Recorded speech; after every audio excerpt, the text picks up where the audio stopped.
Hello दोस्तों, स्वागत है आपका साहित्य मार्ग यूट्यूब चैनल में। आज की कहानी है नीली आंखों वाली परी की कहानी। सालों पहले वनिया राज्य में कर्ण राजा का शासन चलता था। राजा का दिल बहुत साफ था। वह हर त्यौहार के दिन लोगों को दान देते थे। इस साल भी एक त्यौहार के अवसर पर राजमहल में दान लेने वालों की भीड़ लग गई। राजा ने सबको भर भर कर दान दिया।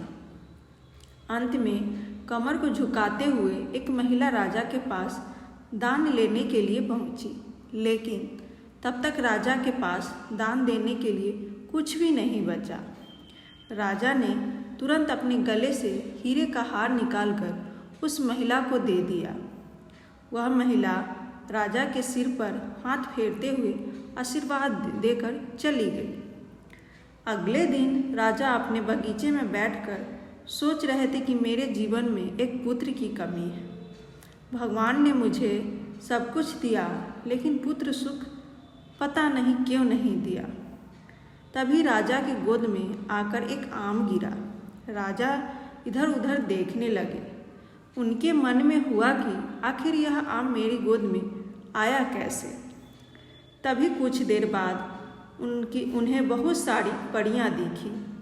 उन सभी परियों में से एक नीली आंखों वाली परी राजा के सामने आई और बोलने लगी कि इस आम को अपनी पत्नी को दे देना। यह आम तुम्हें पुत्र रत्न देगा। इसे खाने के 9 महीने के बाद ही तुम्हारी पत्नी माँ बन जाएगी। वैसे तुम्हारे भाग्य में पुत्र सुख तो नहीं है, लेकिन तुम दिल के साफ हो और बहुत दानी हो, इसलिए तुम्हें यह सुख मिला है। बस यह सुख तुम्हें सिर्फ 21 साल तक मिलेगा।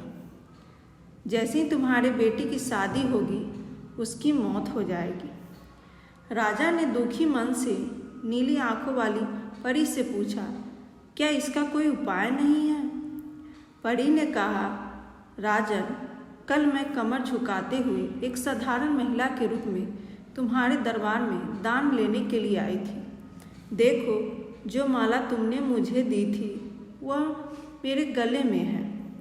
तुम्हारे इसी कर्म और दूसरों की मदद करने की भावना के कारण मैं तुम्हें पुत्र का आशीर्वाद देने के लिए आई हूँ।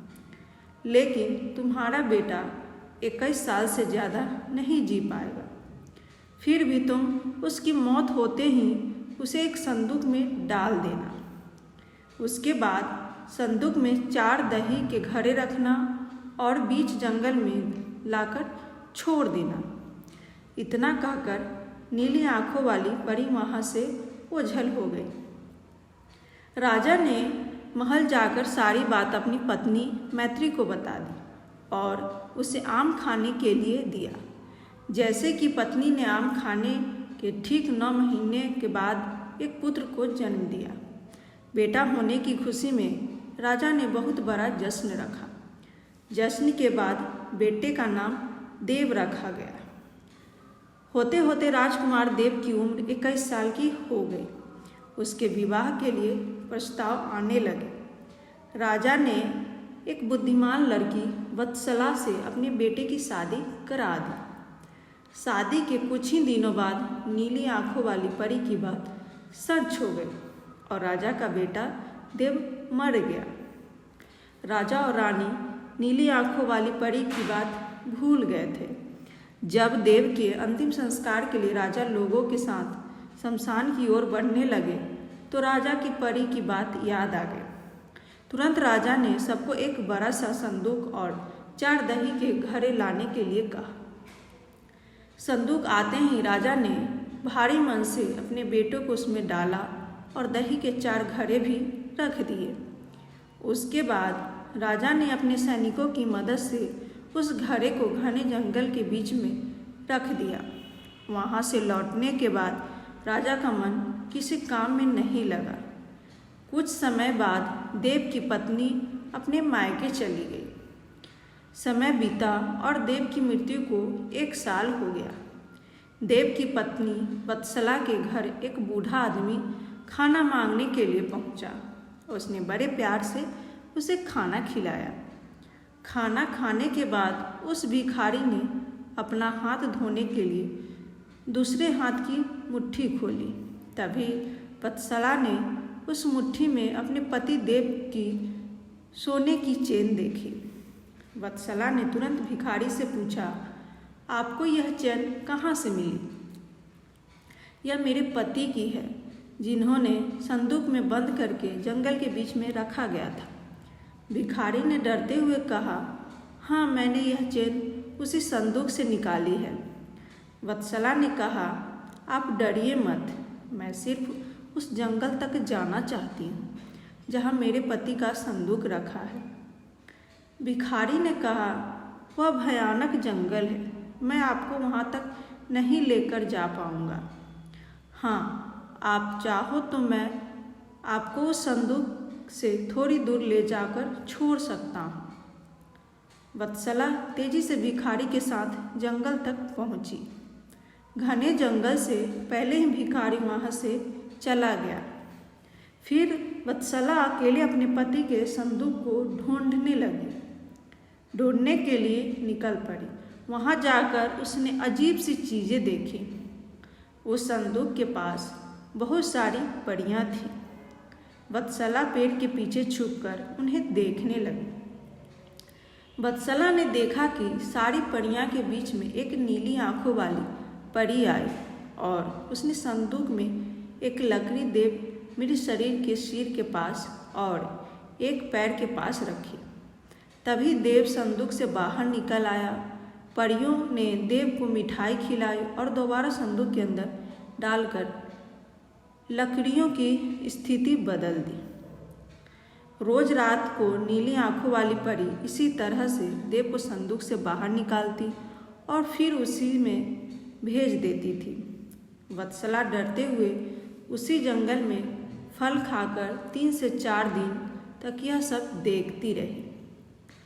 एक दिन वत्सला ने भी संदूक खोलकर नीली आंखों वाली परी की तरह ही लकड़ी की स्थिति को बदला। तभी देव संदूक से बाहर निकल आया। देव ने जैसे ही अपनी पत्नी को देखा, वह हैरान हो गया। देव कुछ बोल ही रहा था कि अचानक से वत्सला बोल पड़ी, मैं आपको इस जंगल में इस स्थिति में रहने नहीं दूंगी, आपको मेरे साथ चलना होगा। देव ने वत्सला को समझाते हुए कहा, मैं नीली आंखों वाली परी की वजह से ही इस दुनिया में आया हूँ। मैं उनकी आज्ञा के बिना कहीं नहीं जा सकता। तुम मेरे संदूक में रखा हुआ एक घड़ा अपने साथ लेकर मेरे राज्य चली जाओ, वहाँ छुप कर रहना। तुम्हें 9 महीने बाद एक पुत्र होगा, तब मैं तुमसे मिलने आऊँगा। अब तुम लकड़ी की स्थिति बदलकर मुझे पहले की तरह संदूक में जाने दो। वत्सला ने अपने पति से कहे अनुसार ही किया। सबसे पहले संदूक में पति को भेजा, फिर वह दही का एक घड़ा लेकर रूप बदलने के बाद राजमहल पहुंची और रानी को चिट्ठी भेजकर रहने के लिए जगह मांगी। रानी ने दया करके उसे राजमहल के पास ही एक कमरा रहने के लिए दिया। जब रानी को पता चला कि वह गर्भवती है तो रानी उसका ख्याल भी रखने लगी। जब वत्सला ने अपने बच्चे को जन्म दे दिया तो देव उससे मिलने के लिए आया। उस समय रानी पास से गुजर रही थी। उन्हें तुरंत अपने बेटे को पहचान लिया। रानी सीधे देव के पास पहुंची और पूछने लगी, यह तुम्हारी पत्नी है, यह तुम्हारा पुत्र है, तुम जीवित हो, अब मैं तुम्हें कहीं नहीं जाने दूंगी। देव ने कहा, माँ, मैं आपके साथ नहीं आ सकता हूँ। इसका एक ही उपाय है, आपको अपने पोते के लिए एक उत्सव रखना होगा। आप उसमें सारी परियों को बुलाइए। जब परियां आ जाए तो नीली आंखों वाली परी की बाजूबंद किसी तरह निकाल कर जला देना। उसके बाद नीली आंखों वाली परी मेरे जीवन का वरदान मांग लेना। इतना कहकर राजकुमार देव वहाँ से चला गया। उसकी माँ ने दुखी मन से उसे विदा किया। कुछ ही दिनों में रानी मैत्री ने अपने बेटे देव से कहे अनुसार जश्न रखा और सारी परियों को भी बुलाया। सभी जश्न में डूबे हुए थे। तभी रानी मैत्री का पोता रोने लगा। रोते बच्चे को देखकर नीली आंख वाली परी ने उसे अपनी गोद में उठा लिया। तभी रानी मैत्री ने परी से कहा, देखिए ना, इसे आपके बाजूबंद पसंद आ गया है, तभी तो आपके पास आते ही इसने रोना बंद कर दिया। क्या आप कुछ देर के लिए अपना बाजूबंद इसे खेलने के लिए दे देंगी? परी ने तुरंत अपना बाजूबंद उस बच्चे को दे दिया। रानी मैत्री को इसी मौके का इंतजार था। उसने सबकी नज़रों से बचाते हुए उस बाजूबंद को आग में डाल दिया।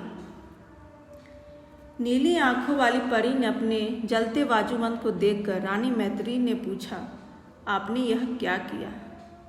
अब हम आपके बेटे देव को अपने पास उस जंगल में नहीं रख पाएंगे। यह सुनते ही रानी मैत्री ने रोते हुए परी से प्रार्थना की। उन्होंने कहा, आपकी कृपा से मुझे बेटा हुआ था, अब आपको ही कृपा से करके बेटा लौटाना होगा। मैं आपसे अपने बेटे देव की भीख मांगती हूँ। नीली आंखों वाली परी की माँ का प्यार देखकर दया आ गई और उन्हें आशीर्वाद दे दिया। परी के आशीर्वाद से राजकुमार देव संदूक से निकलकर घर लौट आया। राजकुमार अपने परिवार के साथ खुशी खुशी रहने लगा। इस कहानी से हमें यही सीख मिलती है, विनम्रता से सबका दिल जीता जा सकता है और सब्र व सही रणनीति से इंसान मुश्किल काम को भी पूरा कर लेता है। इस वीडियो को लाइक करें, शेयर करें एंड सब्सक्राइब करें। धन्यवाद।